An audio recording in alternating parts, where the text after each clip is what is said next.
About a month ago, I did a video on the state of the crafts industry, and wow, I struck a nerve. It was my most viewed video when I put it up, and it's still in the top few videos. Creative people all over the world chimed in, commented. It was really a great discussion.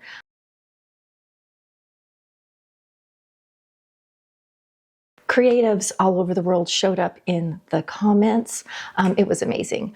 I had paper crafters from Australia commenting, sewists in the UK, knitters, miniaturists, all kinds of creatives from all over the world had something to say. And it showed that the issues that we're seeing here in the USA are actually larger than that. We are all feeling the pinch, the lack of options, higher prices are being felt by all of this. This is going to be a little bit more USA centric because we have tariffs in, I hope the cat's not too distracting. I may have to kick her out. We have tariffs in effect now here in the US, adding to the mix of things because of this. In the comments, a lot of people were like, we just need to bring back textile companies to the USA. And I started thinking, you know, I know there are still textile companies here in the US. I have notes down here. So if you see me looking down, I'm just looking at my notes. I have a few favorite fabric companies. And after watching the arts and crafts industry go through the upheaval and downsizing, I began thinking about where the fabrics come from and how hard are they going to be to access in the future, or just how expensive they're going to be. So at the top of my personal list is the brand Robert Kaufman Fabrics. I love the international look of their fabrics and their textures and patterns. And it may seem obvious, but this is achieved by manufacturing where these techniques were developed. Mostly the companies Robert Kaufman is produced in is Indonesia and Japan. They do have a few in their muslin line that are made in the USA, which surprised me. I made this beautiful top from Robert Kaufman Fabrics. I just really like Robert Kaufman. Another that I remembered back when I was a fabric buyer in the 90s was Logan Tex. They were a distributor and they had a lot of fabrics. And I remember at the time, the Ambiance and Bemberg linings were super popular because they were rayon-based, sort of anti-cling or cling-free, not as staticky, very soft, silky feeling. And I thought, well, what's going on with Logan Tex? I'm just going to check it back in with them. They also had a huge variety of like apparel fabrics, and you could find them at the time at like Hancock's Cloth World, the fabric store I worked for, which was the Fabric Stash in Tulsa. They were all over. If you lived in the Oklahoma area, we had Helen Enix, we had Jay Boyer. You could find fabrics like that at these shops. So in looking for this, around 2019, people were saying that Logan Tex is dead or Logan Tex is closed. They are a wholesaler, not a producer, not a manufacturer. I don't think hardly anything they did came from the US. Even in the 90s, I don't think they were coming from the US that much. So after this short little rabbit hole of a few of the fabrics I remember back when I was a buyer, I just started looking at tariffs and how they're affecting the prices for American fabric stores, and then, of course, us as the customer. On Instagram, I found an account called The Confident Stitch. Everything that I mentioned that came from Instagram, I will link those, their accounts down in the description if you want to go check them out. They have a fabric shop, and in their Instagram, she had a quick little video sharing how the price increases and tariffs were taking effect. And it was, 20% or more, depending on the fabric. She talked about how they had, for a little while, if you ordered under a certain amount, the tariff was non-existent or less, and then that disappeared, and then it became greater, and depending on the country, the tariff varied. So it really is a little hard to say, well, across the board, it's going to be this. It really depends on where it's manufactured, etc. Another account you may be familiar with is Ryla Spod. She posted on Instagram, and it was just a photo with a list of things and the price increase to be expected. Things like notions, fabrics, and if you're like I am, I have Bernina machines. These are imported from Switzerland, and so are all the parts, the bobbins, everything. And because of that, the price has gone up for everything. If I want more bobbins, it's going to be a lot more expensive. The minimum increase was 20%. So if an item was $10, it's now $12. But in some areas, the increase was as high as 45%. So if you're paying $10, it's now $14.50 That's crazy.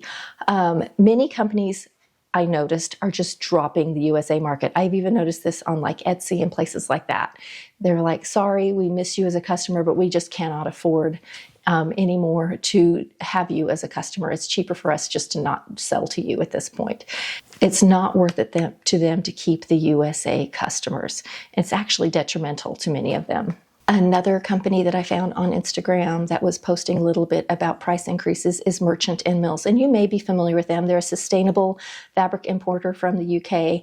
And they recently posted that across the board, it was a 15% increase to USA had begun because of the tariffs. However, if we wanted to order a fabric that came from India, the price increase was going to be 50%. That's right. That's wild. Let me just give you a heads up. Most of the cottons that we use, especially our nice quilter cottons, come from India. So it's going to affect everything. And it's crazy because we grow cotton in America. So I think the cottons are going to be really a hard hit area, and it's also an area that's used the most. I think this is going to be our hardest hit area. What do you think? And have you already started seeing this? I would love to know if you're a quilt shop, if you are a fabric buyer, please comment, give me more information. I've been trying to get I've been asking people. Some people just don't know. Some people are not real sure. Some people don't want to say anything yet. Leave a comment. Fill us all in. All of us inquiring minds want to know. Have you seen any price changes yet? Again, all of the information to those companies that I just mentioned or those accounts will be linked down below if you want to check them out. When I made the State of the Industry video, many of you commented, just bring manufacturing back to the US. So this was my next rabbit hole to jump down. And this is what I learned. We do have textile manufacturing here in the US. You may recognize some of the names like Cone Denim or Sunbella or Sunbrella, Milliken, Mohawk, Polar Tech, and American Textile companies. There are many more. Most of the textiles that are produced in the US are focused on things like industrial applications, like fire retardant, metal infused, and special use textiles. So there are a few manufacturers, however, that are available to the public or make fabrics that will be sold to the consumer here in the USA. One of the American fabric manufacturers that you may have heard of is Cone Denim, and they actually produce for manufacturing, but you can find them in some local fabric shops as well. They're well known for their high quality American-made selvage-edged denims. I think they have a few other things that they make as well, but Cone Denim is USA made. They have a really nice website. If you'd like to see it, it will be linked down in the description. And when I started looking, I did find that some of their fabrics were available in fabric shops. Another one is American Made brand, and these are quilters cottons for the most part, and it's stamped right on the side of the bolt. You may recognize this if you shop quilt shops, and they do have really nice cottons. So we do have that one available to us, thank heavens. The Tuscarora Mills makes natural fibers. I am not sure how to say this. It's AKAS, but they make performance fabrics like for athletic wear, that sort of thing, and also Murano wools. We all know that the ribbon and elastic and that sort of thing, because of the Big Four, the company that distributes the Big Four patterns also distribute our knitting needles and our elastics and our ribbons and a whole lot of things. And I thought those are pretty important to us. And there are two manufacturers that I found right away that make what they call narrow fabrics, which are your twill tapes, your ribbons, your elastics. And that's Leah and Saks and Bally Ribbon. But both of them really produce for industry. So they're making like your rip cords for parachutes and your heavy elastics and things like that. And then you're selling them to car manufacturers and airplane manufacturers and that sort of thing, and not so much to the public. Let's talk about some of our most well-known fabric companies and where they're produced, because this is where the price increase is going to come to us. Kona Cotton is produced in Korea, Indonesia, and Thailand. Friedlander by Robert Kaufman is made in Japan. Free Spirit in Korea. Art Gallery in South Korea. The American Made brand, we know, is here in the USA. Moda is Korea and Japan, and Cotton and Steel is made in Japan. So here's what I learned. USA textile manufacturers, for the majority, are made for industry and for other manufacturing. We do have an infrastructure here for production, and we still have areas that are sort of known. Pennsylvania and North Carolina specifically are pretty well known for their textile manufacturing. What we don't have are large fabric stores like Joann's, Hancock's, and Cloth World's to make it worth their time. It's harder to get large production going when they know they're going to have to piecemeal it out to small fabric shops, and the small fabric shops can't order as much. They'll be ordering in smaller amounts, and it's just not worth it. We have the infrastructure in other countries that are willing to do that. They know that they can sell. The fabric company in Thailand can sell to an intermediary jobber who will then piecemeal it out to all the smaller fabric stores. And that's the thing that we're going to have less of now. If you go online and you search textile manufacturers or fabric manufacturers in the USA, a lot of companies come up. But what you will find is they're not actual manufacturers, they're distributors. And when you do a little deeper digging, you find out that they're actually manufactured internationally and just distributed in the US, or it's the US holding house that distributes them. Now, I don't mind an imported fabric. Even back in the 90s, a gorgeous imported Italian suiting, a lovely silk from Japan, or a wool from Ireland was amazing, and I loved it. Like, they're special. They've been doing it for many generations. They really have it down, and it was worth the extra cost, the extra price to have this really specialty made thing. A quick little story. When I was in college, I was part of a little competition for the USA Cotton Council, where we made garments. We were in a fashion show, but it had to be made from 100% cotton, USA made. And so I went to my little Hancock's in Stillwater, Oklahoma, and I bought some beautiful cotton fabric that had a big Made in the USA sign above it. And I made my garment, and my professor was looking over it, and one of the other students was like, "I know for a fact that wasn't made in the USA." And I was like, oh no, I was ready to go. Like, I was ready to ship it out. And so I went back, and sure enough, they had put bolts from fabrics made in Japan on the Made in the USA table. And I grabbed one of the wrong ones. I didn't read my bolt end. I just read the table. And my garment couldn't be, of course, shown in the Made in the USA fashion show. So I had to buy new fabric, double check it, and speed sew up my garment again to get it in the fashion show, which I did. But it shows how easy it is to not know. And this, we're talking in 1991, this was the case. So if this was the case 30 plus years ago, you can imagine how now it's even harder to find your Made in the USA fabrics. So I'd like to know, for all of you quilters out there, have you seen a price increase yet in your fabrics that you're seeing at your quilt shops? Quite a few of the quilt shops are the ones that I have seen posting the price increases because, again, they mostly come from Asian countries other than the American Made brand.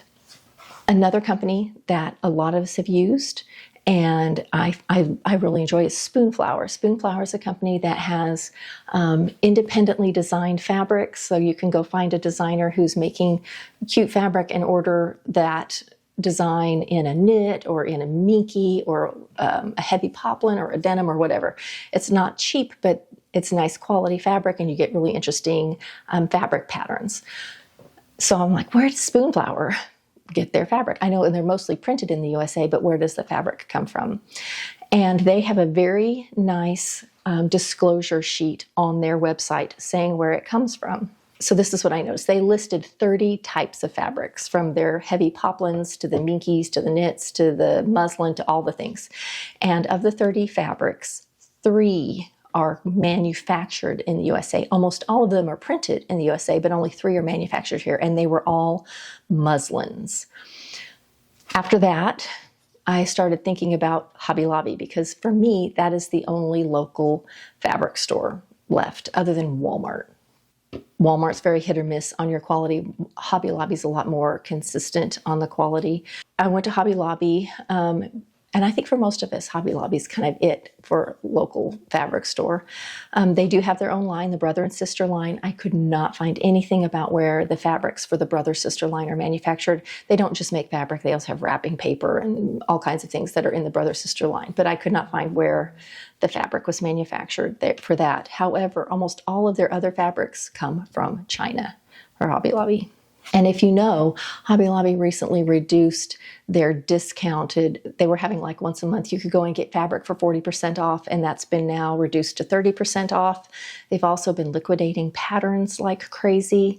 My local store did not have much information for me when I went to ask, but if you know more about that, drop us a comment. I'll probably do an update with all the good information from all of you as we gather information. I'd like to share it with other creatives. You will notice that companies that had stock pre-tariffs, those prices pretty much stayed the same, but they may even have little warnings on their websites, or if you go in and ask, can this be reordered? If it can be reordered, they are warning you the price is going to go up for the next time, or they may just be like, we no longer can order from that company anymore, and the fabric's just not available. Mood is still there. I love Mood Fabrics. They're in New York. They do a lot of jobber or fabrics that are the end of production from manufacturing. So they'll have designer fabrics and the designer's finished for the season. They buy up whatever's left and they sell it out there. And so their prices will be maybe a little more stable because that's what they're getting it from. But the price for everybody, whether it's manufacturing, designers, whatever, everybody's prices are going up. But Mood is always still a good option for us. Again, shopping online. We all want to go in and pet the fabrics and feel the hand, and that's just going to be harder and harder right now. The other thing that I have been doing, I've done this for a long time, is buy secondhand. There are some craft thrift or craft secondhand online shops and local shops. I live in Oklahoma, so I was looking to see what's near me, and I found that Oklahoma City has one. When I lived in Kansas City, we had one in the Overland Park area. They had a little resale craft shop, and when I moved, I actually took them a bunch of my nice fabrics and things that I didn't want to move and knew I wasn't going to sew up, and I felt so good to know that some other sewist was going to use them. You could go buy quilt tops, you could buy yarns, all kinds of things in there. It was a really nice little shop. Well, we have one in Oklahoma City called Trove Arts and Crafts. It's open 2 days a week. And then I'm going to list 2 more that are online. One is the makeandmendshop.com, and the other one is makeropolis.com. So those will both be listed down in the description for secondhand arts and crafts. Please list if you have one in your community. Other people, put the name of the city and the name of the shop in the comments. Other people are looking for things like this. The other thing that I've done, and I'm going to do more of, is I will go in and buy like antique tablecloths, things like that, and turn them into other projects. I love to upcycle something. Old sheets sometimes can be really nice.